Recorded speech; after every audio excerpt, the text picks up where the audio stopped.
काफी समय पहले एक सुंदर सा राज्य था और वहाँ के प्रिंस को अपने ऊपर काफी नाज था और इन्हें कभी भी किसी चीज की कमी नहीं हुई। इनके पास सब कुछ था। ये अपनी जिंदगी का लुत्फ उठा रहे थे। एक ऐसे ही दिन वहाँ एक जादूगरनी आती है। वो प्रिंस के लिए गुलाब लेकर आई थी। दरअसल प्रिंस को पता नहीं था कि वो एक जादूगरनी है। वो उसे बदसूरत कहता है और वैसा करते ही जादूगरनी अपने असली रूप में सामने आती है और वो प्रिंस को शाप देती है। वो उसे हमेशा के लिए एक बीस्ट बना देती है और उस जगह के बाकी सब लोगों को वो नॉर्मल फर्नीचर में बदल देती है। प्रिंस को कहा जाता है कि उसके पास ज्यादा वक्त नहीं है। उसे बताया जाता है इस गुलाब की आखिरी पंखुड़ी गिरेगी, वो सब लोग मर जाएंगे, हमेशा के लिए गायब हो जाएंगे। पर अगर उससे पहले प्रिंस को प्यार हो गया और किसी लड़की को भी उससे प्यार हो गया तो सब कुछ फिर से नॉर्मल हो जाएगा। और बस उसी शाप के साथ प्रिंस को अपनी पूरी जिंदगी काटनी पड़ रही थी। और इसके बाद काफी सारा टाइम हो जाता है। बेल एक काफी समझदार और काफी इंटेलिजेंट लड़की है। उसे किताबों से काफी ज्यादा प्यार है। उसके गाँव में एक छोटी सी लाइब्रेरी है और वो हर बार जाकर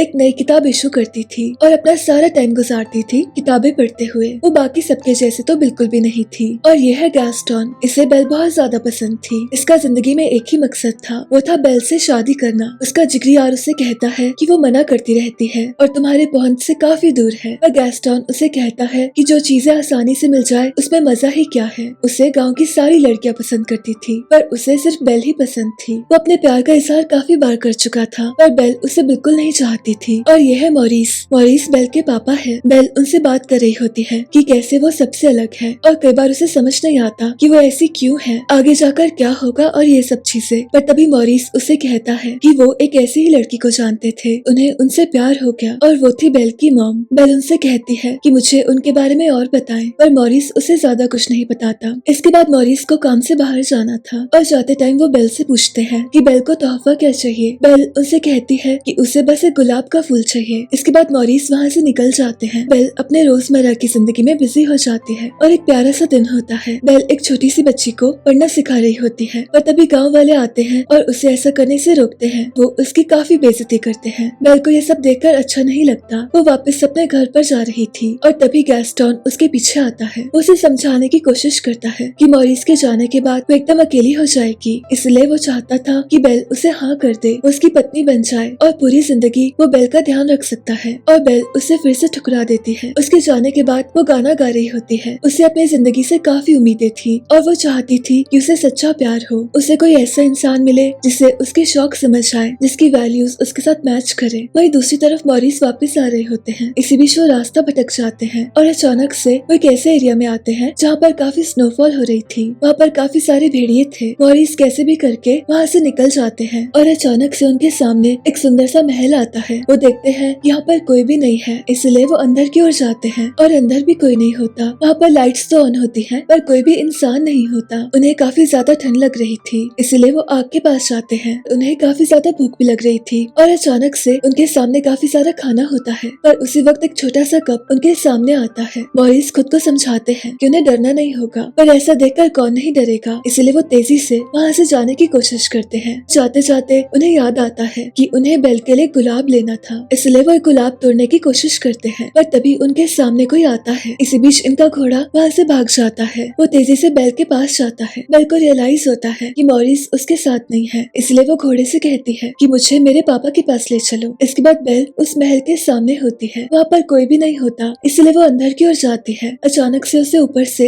एक आवाज आती है, इसलिए उसके सामने जो मोमबत्ती थी उसे लेकर सीधा ऊपर जाती है और वहाँ उसके पापा होते हैं। उसके पापा उसे वहाँ से जाने के लिए कहते हैं। उसे बताते हैं इस महल में सारी चीजें जिंदा हैं, उसे यहाँ से जाना होगा। पर तभी वहाँ वो बीस्ट आता है। बेल उसे देखकर डर जाती है। वो उससे कहती है कि वो उसके पापा को छोड़ दे, पर बीस्ट उससे कहता है कि तुम्हारे पापा चोर हैं, उन्होंने यहाँ से गुलाब चोरने की कोशिश की और मैं उन्हें यहाँ से जाने नहीं दूंगा। अगर तुम उनकी जगह लेना चाहती हो तो ऐसा कर सकती हो। मॉरिस उसे ऐसा करने से मना करते हैं पर बेल कहती है कि उसे आखिरी बार अपने पापा से मिलना है। इसी बीच वो उनकी जगह भी ले लेती है। बीस्ट कहता है कि कितनी ज्यादा बेवकूफ लड़की है, इस चोर के लिए तुमने अपनी कुर्बानी दे दी। इसके बाद बीस्ट मॉरिस को वहाँ से निकाल देता है हमेशा के लिए। बेल काफी ज्यादा अकेली होती है पर तभी वहाँ का दरवाजा खुलता है। वो देखती है उसके सामने एक बोलने वाली मोमबत्ती है और वो उस पर हमला करती है और तभी वह एक घड़ी आती है। उसे अपनी आंखों पर यकीन नहीं होता कि कैसे ये सब बातें कर रहे हैं। इसके बाद बेल को वहाँ से ले जाया जाता है और उसे उसका कमरा दिखाया जाता है। बेल देखती है कि कितना ज्यादा सुंदर कमरा है। बेल को वो सब काफी पसंद आता है। इसी बीच उसकी मुलाकात वहाँ के बाकी सब लोगों लोगों से होती है। उसे कहा जाता है कि वो यहाँ पर काफी आराम से रह सकती है और उसका अच्छे से ख्याल रखा जाएगा। एक अलमीरा उसे अच्छे से तैयार करती है। उसे कमरे में अकेला छोड़ दिया जाता है। इसके बाद बेल देखती है कि यहाँ से जाना काफी ज्यादा मुश्किल है। उसका रूम काफी ऊपर था। वहीं दूसरी तरफ गाँव के बाकी सब लोग एक साथ होते हैं और इसी बीच वहाँ मॉरिस आता है। मॉरिस सबको बताते हैं कि बेल को एक बीस्ट ने पकड़ लिया है, पर कोई भी उसका यकीन नहीं करता। इसी बीच गैस्टन उसके पास आता है। वो कहता है कि मैं आपकी मदद करूंगा। वहीं दूसरी तरफ ये सब लोग काफी ज्यादा खुश होते हैं और तभी वहाँ बीस्ट आता है। वो कहता है तुमने मेरी इजाजत के बिना उसे कमरा दे दिया। बीस्ट को समझाया जाता है कि हो सकता है कि ये वही लड़की हो जिससे आपको प्यार हो जाए। अगर ऐसा होता है तो फिर से सब कुछ नॉर्मल हो जाएगा, हम सब भी नॉर्मल हो सकते हैं। इसलिए वो सब बीस्ट को कन्विंस करते हैं कि उसे बेल के साथ प्यार से रहना होगा। इसलिए बीस्ट बेल के पास जाता है। उसे कहता है कि तुम्हें मेरे साथ खाना खाना होगा। वो काफी ज्यादा गुस्से में होता है, जैसे मानो उसे परवाह ही नहीं थी। बेल उस पर काफी गुस्सा होती है। वो कहती है पहले तुमने मुझे बंदी बनाया और अब तुम मेरे साथ डिनर करना चाहते हो। ये सुनकर बीस्ट को भी काफी गुस्सा आता है और वो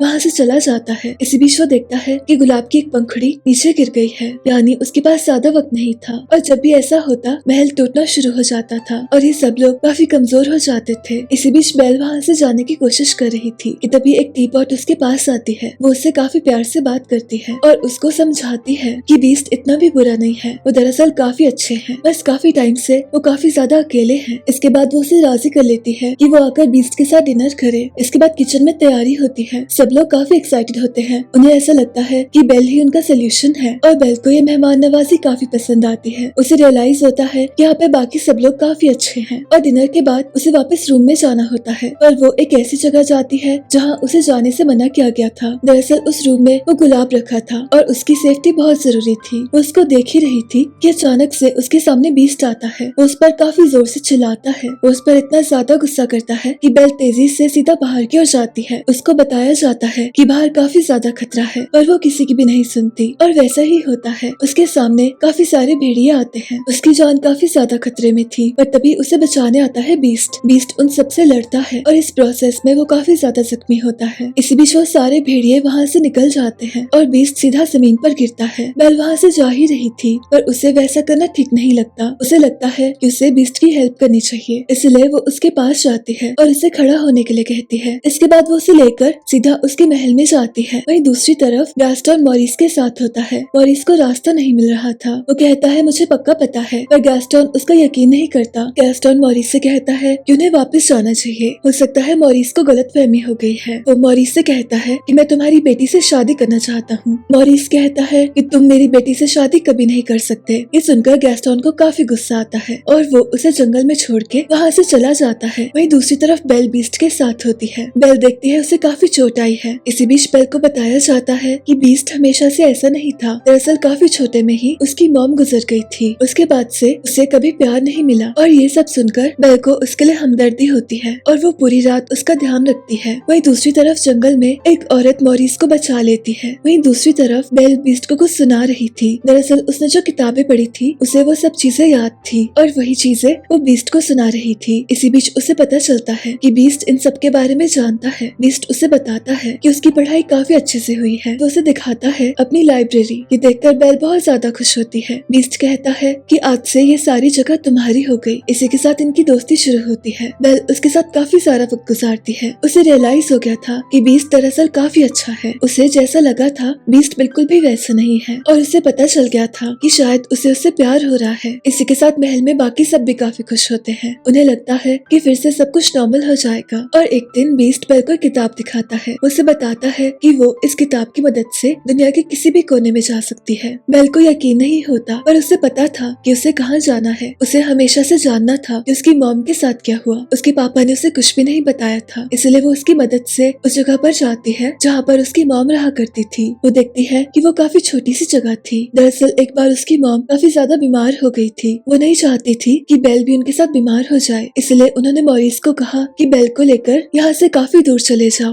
और हमेशा के लिए बेल को सेफ रखो। और मॉरिस को उनकी बात माननी ही पड़ी, इसलिए वो बेल को कुछ नहीं बताते थे क्योंकि इस कहानी में काफी ज्यादा दुख था। पर फाइनली बेल को ये सब पता चल चुका था। वो बीस्ट को कहती है कि उसे वापस जाना है और दूसरी तरफ मॉरिस सबके सामने आता है और गैस्टन उसे कहता है कि उम्र के साथ ये पागल हो चुका है, ये कैसी बातें कर रहा है, कौन सा बीस्ट कौन सा महल, न जाने क्या कह रहा है। और दूसरी तरफ बीस्ट काफी ज्यादा खुश होता है क्योंकि उसने बेल को डांस के लिए पूछा था और बेल ने उसे हाँ कर दी थी। वो अच्छे से नहाता है और काफी अच्छे से तैयार होता है और बेल भी काफी सुंदर लग रही थी। बीस्ट उसे देखता ही रह जाता है। इसके बाद काफी देर तक ये दोनों डांस करते हैं। महल के सारे लोग बहुत ज्यादा खुश होते हैं। सबको इनके प्यार पर काफी विश्वास था और डांस खत्म होते ही बीस्ट बेल को बताता है कि उसे बेल काफी ज्यादा पसंद है और वो चाहता है कि बेल हमेशा के लिए उसके साथ रहे। इसी बीच बीस्ट उसे एक मिरर दिखाता है। उसे बताता है कि तुम इसमें अपने पापा को देख सकती हो और बेल देखती है कि उसके पापा काफी ज्यादा मुश्किल में हैं। सारे गांव वाले उन्हें हर्ट कर रहे थे और ये देखकर बीस्ट उसे कहता है कि तुम्हें जाना चाहिए, अपने पापा को बचाना चाहिए और साथ ही वो उसे मिरर देता है। इसके बाद बेल वहाँ से निकल जाती है। महल के सारे लोग काफी ज्यादा दुखी होते हैं। बीस्ट उनसे माफी मांगता है। दरअसल उसे बेल से प्यार हो गया था